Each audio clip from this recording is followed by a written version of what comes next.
Bismillahirrahmanirrahim. Assalamualaikum warahmatullahi wabarakatuh. Salam sang sejati. Sebelumnya, kita harus pahami dulu apa arti bersatu dalam konteks ini. Apakah seperti dua tetes air yang menyatu, atau seperti cahaya lilin yang lebur di dalam api? Dalam tradisi ilmu kesufian, konsep ini disebut fanafillah, lebur dalam keilahian. Di dalam Hindu, Advaita Vedanta, ia dinamakan Tattvam Asi. Engkau adalah itu. Dan umat Kristiani mengenalnya sebagai Unio Mystica, penyatuan mistis dengan Tuhan. Semua tradisi menyimpan benang merah. Ada potensi terdalam pada diri manusia untuk melampaui keterpisahannya. Tapi di sini bukan tentang penyatuan fisik atau hilangnya identitasnya. Ini tentang kesadaran, seperti gelombang yang menyadari bahwa ia tidak lain adalah samudra, atau seperti bayangan yang tidak bisa ada tanpa adanya cahaya.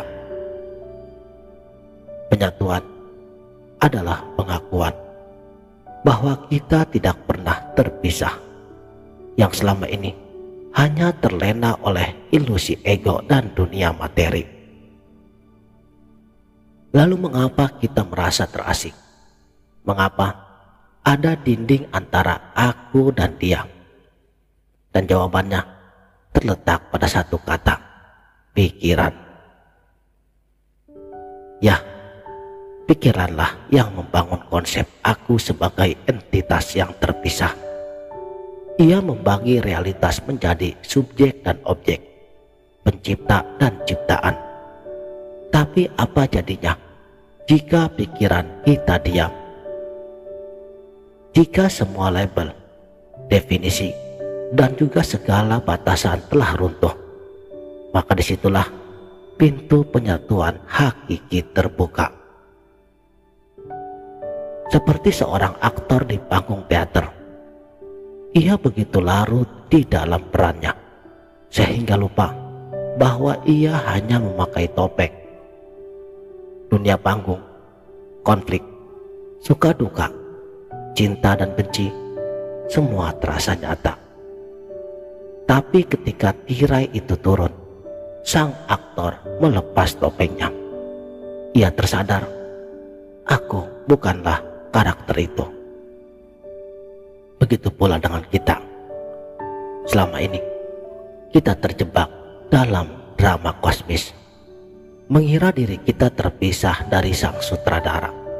Padahal segala yang ada adalah manifestasinya yang sudah tertulis di dalam kitab cintanya, Lauh Mahfuz. Seperti udara yang kita hirup, detak jantung kita, bahkan ruang antara bintang-bintang, semuanya adalah getaran dari satu sumber yang sama. Tapi lagi-lagi ego diri berkata, aku ada dan aku berbeda. Tapi di sini kita telah menemukan paradoksnya. Untuk bersatu dengan Tuhan, kita harus rela mati sebelum kematian. Maksudnya mati dari keakuan diri, seperti yang telah terjadi pada guru-guru spiritualitas sufi ternama. Sebut saja seperti Al-Halaj, Syekh Abu Yazid Al-Bustami, Syekh Ibnu Arabi, Syekh Jalaluddin Rumi, dan masih banyak lagi guru-guru yang lainnya. Namun bagi yang tidak paham, ini akan dianggap kesombongan. Tapi bagi yang mengerti, ini adalah pengakuan bahwa diri individu telah lenyap dan yang tersisa hanyalah realitas mutlak. Pertanyaannya sekarang adalah, bagaimana mencapai kesadaran ini? Banyak yang mengira penyatuan dengan Tuhan adalah hasil dari upaya kolektif, seperti rajin berdoa, beribadah, berpuasa, ataupun menguasai ritual-ritual lainnya. Tapi bagi para mistikus justru berkata sebaliknya. Lao Tzu misalnya, di dalam kitabnya Tao Te Ching, beliau menulis, jalan yang bisa dijalani bukanlah jalan sejati. Dan Syekh Jalaluddin Rumi, beliau menggambarkannya sebagai mencintai tanpa syarat, bukan karena takut neraka ataupun menginginkan surga. Mengapa? Karena semua upaya ternyata itu berbasis ego diri, dan justru malah memperkuat ilusi keterpisahan itu sendiri. Ibaratnya seseorang yang mengambil air dengan ember berlubang. Walaupun ia keras berusaha, tetapi semakin jauh dari tujuan dan hasilnya.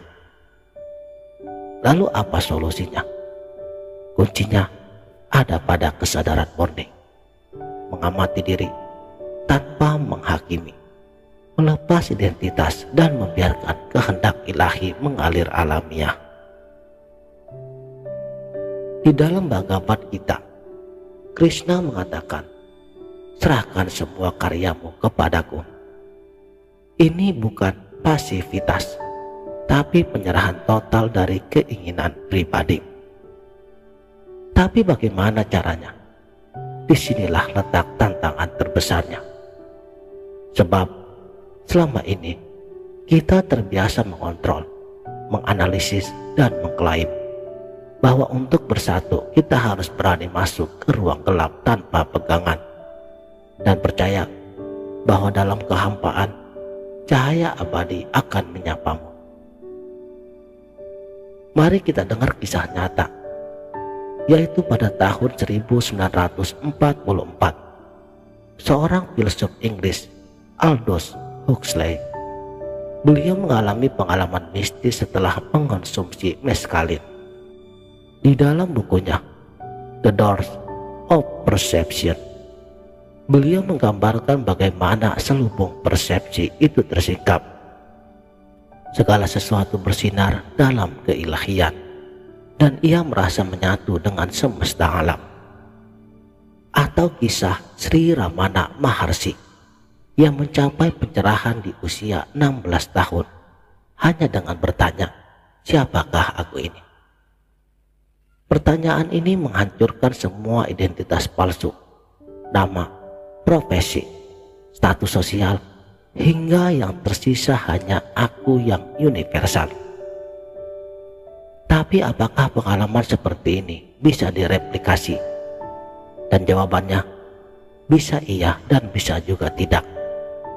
Iya, karena potensi itu ada dalam setiap manusia, dan tidaknya karena jalan setiap para pencari itu unik. Ada yang menemukan pencerahan dalam heningnya gua, ada yang di tengah hiruk pikuk kota, dan yang pasti semua sepakat bahwa penyatuan bukanlah pencapaian, melainkan pengakuan bahwa kita tidak pernah terpisah darinya. Ada satu musuh yang sering terabaikan, rasa takut. Takut kehilangan identitas, takut tidak bisa kembali ke kehidupan normalnya, bahkan takut menjadi terlalu dekat dengan yang maha mutlak itu sendiri. Seperti seekor burung yang terkurung di dalam sangkarnya sejak ia dilahirkan. Meskipun sangkar itu dibuka, ia akan terbang karena takut pada kebebasan. Begitu pula dengan manusia. Kita nyaman dengan ilusi keterpisahan, menjadi seseorang dengan nama, jabatan, dan cerita-cerita unik lainnya, yang semua itu terasa lebih aman daripada melebur dalam liputannya. Dan jika berani melepas rasa takut, itu berarti kita telah menyadari bahwa kita takkan pernah hilang, karena hakikat kita adalah lautan yang sedang berperan sebagai sungai. Jadi, dapatkah manusia bersatu dengan Tuhannya? Jawabannya telah ada di dalam diammu, di dalam hening yang melampaui kata-kata. Ia tak bisa dijelaskan, hanya dialami. Pada pada saat kita melihat dunia bukan lagi sebagai aku yang terpisah, tapi sebagai cermin yang memantulkan keindahannya. Setiap nafas, setiap detak waktu adalah tarian ilahi. Mungkin pertanyaan sejatinya sekarang bukan lagi seperti bisakah kita bersatu, tapi berapa lama lagi kita ingin tetap terpisah? Jawabannya ada pada diri kita masing-masing. Demikianlah. Terima kasih telah menonton. Mudah-mudahan video ini bermanfaat dunia dan akhirat. Wabillahi taufik wal hidayah. Wassalamualaikum warahmatullahi wabarakatuh.